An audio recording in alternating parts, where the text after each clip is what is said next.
ថ្ងៃទី15ខែធ្នូឆ្នាំ2020លើដែនអាកាសវ៉ាស៊ីនតោនកំពុងផ្ទុះការភ្ញាក់ផ្អើល35បានហោះហើរជោគជ័យជាលើកដំបូងយន្តហោះចម្បាំងដែលបង្កើតសម្រាប់ផែនការវាយប្រហារនេះបានបើកសក្តានុពលថ្មីរបស់យន្តហោះចម្បាំងចំនួនទី5ចាប់ពីឆ្នាំ2011ក្រុមហ៊ុន Lockheed Martin ចាប់ផ្ដើមអភិវឌ្ឍរហូតដល់ឆ្នាំ2015ទើបដាក់ឲ្យប្រើជាផ្លូវការវាបានចំណាយពេលអស់11ឆ្នាំពេញដើម្បីក្លាយជាកម្លាំងសង្គ្រាមអាកាសនិងសមុទ្រដ៏សំខាន់តែអ្វីដែលធ្វើឲ្យ35ខ្លាំងពិតប្រាកដគឺម៉ាស៊ីនដ៏មានថាមពលរបស់វា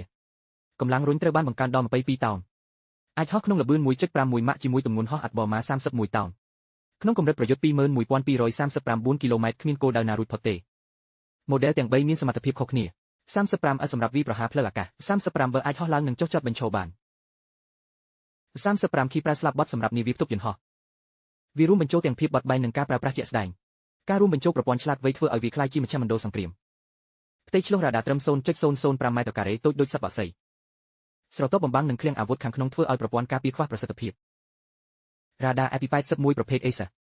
ភ្ជាប់ជាមួយប្រព័ន្ធស្កេនអេឡិចត្រូនិក5មួយឈុតបង្កើតទិដ្ឋភាពមើលជុំវិញ360ដឺក្រេ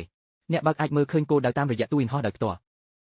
ថែមទាំងអាចភ្ជាប់ជាមួយដ្រូនបង្កើតក្រុមប្រយុទ្ធបានក្លាយជាមជ្ឈមណ្ឌលការពារដែនអាកាសក្នុងសមរភូមិប្រព័ន្ធទាំងមូលមានសមត្ថភាពសម្លាប់ខ្លាំងឃ្លាំងអាវុធខាងក្នុងអាចផ្ទុកមីស៊ីលអេមនិងគ្រាប់បែកយ៉ែមរបៀបផ្ទុកខាងក្រៅបង្កើនកម្លាំងវាយប្រហារអាចទប់ស្កាត់ការគំរាមកំហែងបានគ្រប់ទិសទីទាំងវាយប្រហារធម្មតានិងយុទ្ធសាស្ត្រពិសេសកាំភ្លើង25មីលីម៉ែត្រដែលភ្ជាប់លើយន្តហោះអត្រាបាញ់បាន 3000 គ្រាប់ក្នុង1នាទីបំផ្លាញគោលដៅលើដីបានយ៉ាងច្បាស់លាស់តែសមរភូមិពិតទើបជាការសាកល្បងល្អបំផុតឆ្នាំ2018 35របស់អ៊ីស្រាអែលបានឆ្លងកាត់ប្រព័ន្ធការពារយ៉ាងតឹងរ៉ឹងចូលវាយប្រហារទីតាំងមីស៊ីលដោយផ្ទាល់ហើយត្រឡប់មកវិញដោយសុវត្ថិភាពសមាមាត្របាញ់ទម្លាក់15ទល់មួយធ្វើឲ្យគេភ្ញាក់ផ្អើលបាញ់ទម្លាក់បាន3គ្រឿងឆ្នាំ2021វាក៏បង្កើតកំណត់ត្រាហាការជាមួយដ្រូនចំនួនទី5សប្តាហ៍ថ្ងៃមានជាង800គ្រឿងកំពុងបម្រើការនៅប្រទេសជាច្រើនក្លាយជាកម្ពុជាកម្លាំងអាកាសទំនើបពីការប្រយុទ្ធដោយឯកតារហូតដល់ប្រព័ន្ធសង្គ្រាមពេញលេញ35ប្រើការបំបាំងខ្លួនព័ត៌មាននិងអាវុធបង្កើតអំណាច3ជាន់កំពុងសរសេរច្បាប់ថ្មីសម្រាប់សង្គ្រាមអាកាសសម័យទំនើបពេលភ្លេចបន្ទោឆ្លងកាត់លើមេឃនោះគឺជាពេលច្បាប់សមរភូមិត្រូវបានសរសេរឡើងវិញ